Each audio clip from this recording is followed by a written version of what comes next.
राजा का प्रश्न। बहुत समय पहले की बात है। एक राज्य में एक राजा का राज था। वह अक्सर सोचा करता था कि मैं राजा क्यों बना। एक दिन इस प्रश्न का उत्तर प्राप्त करने उसने अपने राज्य के बड़े बड़े ज्योतिषियों को आमंत्रित किया। ज्योतिषियों के दरबार में उपस्थित होने पर राजा ने यह प्रश्न उनके सामने रखा, जिस समय मेरा जन्म हुआ, ठीक उसी समय कई अन्य लोगों का भी जन्म हुआ होगा। उन सब में मैं ही राजा क्यों बना? इस प्रश्न का उत्तर दरबार में उपस्थित कोई भी ज्योतिषी नहीं दे सका। एक बूढ़े ज्योतिषी ने राजा को सुझाया कि राज्य के बाहर स्थित वन में रहने वाले एक महात्मा कदाचित उसके प्रश्न का उत्तर दे सके।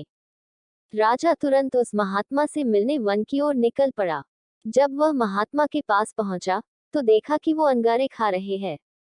राजा घोर आश्चर्य में पड़ गया, किंतु उस समय राजा की प्राथमिकता अपने प्रश्न का उत्तर प्राप्त करना था। इसलिए उसने इधर उधर की कोई बात किए बिना अपना प्रश्न महात्मा के सामने रख दिया। प्रश्न सुन महात्मा ने कहा, राजन, इस समय मैं भूख से बेहाल हूँ। मैं तुम्हारे प्रश्न का उत्तर नहीं दे सकता। कुछ दूरी पर एक पहाड़ी है, उसके ऊपर एक और महात्मा तुम्हें मिलेंगे। वे तुम्हारे प्रश्न का उत्तर दे देंगे। तुम उनसे जाकर मिलो। राजा बिना समय व्यर्थ किए पहाड़ी पर पहुंचा।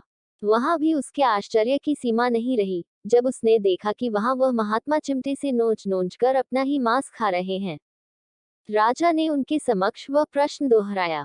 प्रश्न सुनकर महात्मा बोले, राजन, मैं तुम्हारे प्रश्न का उत्तर नहीं दे सकता। मैं भूख से तड़प रहा हूँ। इस पहाड़ी ने नीचे एक गांव है। वहां 5 वर्ष का एक बालक रहता है। वह कुछ ही देर में मरने वाला है। तुम उसकी मृत्यु पूर्व उससे अपने प्रश्न का उत्तर प्राप्त कर लो। राजा गांव में जाकर उस बालक से मिला। वह बालक मरने की कगार पर था। राजा का प्रश्न सुन वह हंसने लगा। एक मरते हुए बालक को हंसता देख राजा चकित रह गया, किंतु वह शांति से अपने पूछे गए प्रश्न के उत्तर की प्रतीक्षा करने लगा। बालक बोला, राजन, पिछले जन्म में मैं, तुम और वो 2 महात्मा, जिनसे तुम पहले मिल चुके हो, भाई थे। एक दिन हम सभी भाई भोजन कर रहे थे कि एक साधु हमारे पास आकर भोजन मांगने लगा। सबसे बड़े भाई ने उससे कहा कि तुम्हें भोजन दे दूंगा, तो क्या मैं अंगारे खाऊंगा? और आज वह अंगारे खा रहा है। दूसरे भाई ने कहा कि तुम्हें भोजन दे दूंगा, तो क्या मैं अपना मांस नोचकर खाऊंगा? और आज वह अपना ही मांस नोचकर खा रहा है। साधु ने जब मुझसे भोजन मांगा, तो मैंने कहा कि तुम्हें भोजन देकर क्या मैं भूखा मरूंगा? और आज मैं मरने की कगार पर हूँ, किंतु तुमने दया दिखाते हुए उस साधु को अपना भोजन दे दिया। उस पुण्य का ही प्रताप है कि इस जन्म में तुम राजा बने। इतना कहकर बालक मृत्यु को प्राप्त हो गया। राजा को अपने प्रश्न का उत्तर मिल चुका था। वह अपने राज्य की ओर चल पड़ा। सीख, अच्छे कर्म का अच्छा फल मिलता है।